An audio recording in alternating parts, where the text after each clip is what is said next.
हरिओम. समाधीपाद सूत्र क्रमांक 49. श्रुत अनुमान प्रज्ञाभ्याम अन्य विषया विशेषः अर्थत्वात्. आणि या सूत्रामध्ये काय सांगितलं बघा. श्रुत म्हणजे श्रवण केलेलं, ऐकलेलं, वाचून मिळालेलं ज्ञान.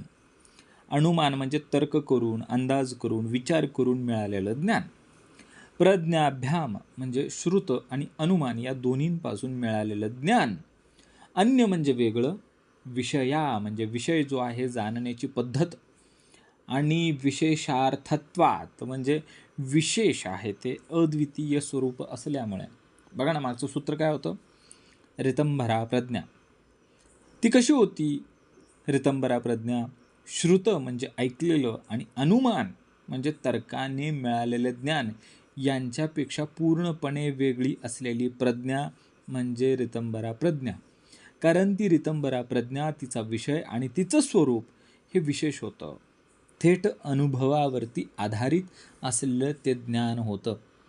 हे जे सूत्र आहे ना, आता आपण पाहतोय ते, हे अत्यंत महत्त्वाचा फरक आपल्याला स्पष्ट करतोय. ते फरक कोणता आहे. सामान्य ज्ञान आणि योगातून मिळणारं सत्यज्ञान, हा फरक, हा भेद इथे स्पष्ट होतोय. श्रुत ज्ञान म्हणजे ऐकलेलं ज्ञान. बघा, आपण ऐकलेलं असतं बऱ्याच लोकांकडून, आपल्या गुरूंकडून आपण ऐकतो, शास्त्रातून ऐकतो, पुस्तकातून आपल्याला जे वाचलेलं ज्ञान आहे आणि पुस्तकातलं आपण कुणाकडून तरी ऐकतो, है ना. मग आत्मा अमर आहे, आपण हे श्रवण केलं, खूप श्रवण केलं, पण ते स्वतः अनुभवाने तपासलेलं नसतं, त्याचा अनुभवच नसतो आपल्याला. फक्त ते ऐकी विज्ञान आहे, श्रुत ज्ञान आहे. मग अनुमानाने मिळालेलं ज्ञान, तर्काने मिळालेलं ज्ञान म्हणजे कसं. आपण विचार केला, लॉजिक लावलं, तर्क लावला किंवा तुलना केली आणि एक निष्कर्ष काढला. ठीक आहे, धूर दिसतोय म्हणजे तिथं आग लागली, हे काय झालं, तर्क झालं. पण तरीही यामध्ये चुकण्याची थोडीफार शक्यता असतेच, बरोबर का. मग ऋतंभरा प्रज्ञा आली. आता ऋतंभरा प्रज्ञा कशी आहे, तर ते योग करून मिळालेलं सत्य स्वरूपाचं ज्ञान आहे. ते थेट अनुभवातून मिळालेलं आहे. यामध्ये ऐकणं नाही आहे किंवा तर्क लावणं नाही आहे, फक्त आणि फक्त सत्याची अनुभूती म्हणजे ऋतंभरा प्रज्ञा होय. बघा ना, आपल्याला सांगितलं कोणीतरी की साखर गोड आहे, आपण ऐकलं, हां ठीक आहे, गोड आहे, गोड आहे साखर, काही प्रॉब्लेम नाही. मग आपण काय केलं, पाहिलं, थोडंसं लांबून पाहिलं, साखर असेल गोड, अनुमान लावलं. आता ठीक आहे, असेल असं अनुमान लावून सोडून दिलं. पण जेव्हा आपण ते स्वतः खाल्लं, स्वतः चाखलं, तेव्हा आपल्याला खरं ज्ञान झालं. ते ऋतंभरा प्रज्ञा आहे. ऋतंभरा प्रज्ञा म्हणजे तिथं ऐकणं नाही आहे, तर्क नाही आहे, थेट अनुभव घेणं आणि त्या अनुभवातून सत्याची अनुभूती घेणं म्हणजे ऋतंभरा प्रज्ञा.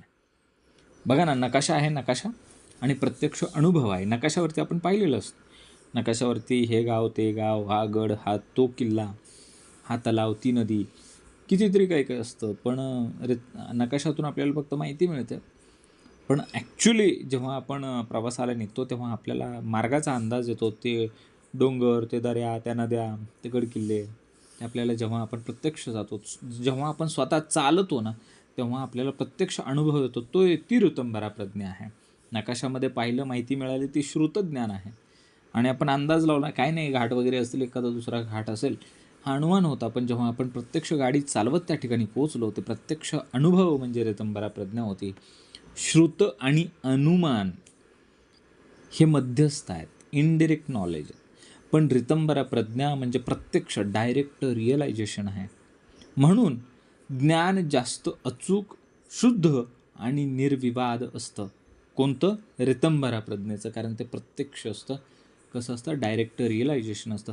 श्रुत म्हणजे ऐकलेलं आहे, अनुमान म्हणजे तर्कावरती आधारित ज्ञान आहे, आणि ऋतंभरा प्रज्ञा म्हणजे थेट अनुभवातून आलेलं सत्यज्ञान आहे. हे ज्ञान इतरांपेक्षा वेगळं आणि श्रेष्ठ असतं. ऋतंभरा प्रज्ञा ही श्रुत आणि अनुमान यांच्या ज्ञानापेक्षा वेगळी आहे, अधिक श्रेष्ठ आहे, कारण ती थेट अनुभूतीवरती आधारलेली असते. बघा, 1.47व्या सूत्रामध्ये आपण पाहिलं की निर्विचार समाधी म्हणजे मन शुद्ध झालं. 1.48मध्ये आपण पोहोचलो, ऋतंभरा प्रज्ञा, सत्यज्ञान आलं. आणि आता आपण या सूत्रामध्ये 1.49मध्ये पाहतोय की ऋतंभरा प्रज्ञा हे ज्ञान इतरांपेक्षा वेगळं असतं, इतर ज्ञानापेक्षा वेगळं असतं. कारण डायरेक्ट नॉलेज आहे ना. इनडायरेक्ट नॉलेज आणि डायरेक्ट नॉलेज यामधला आपण फरक आज आपण पाहिलेला आहे. इनडायरेक्ट नॉलेज म्हणजे श्रुत आणि अनुमान वर्सेस डायरेक्ट इंट्युटिव्ह नॉलेज म्हणजे ऋतंभरा प्रज्ञा होय.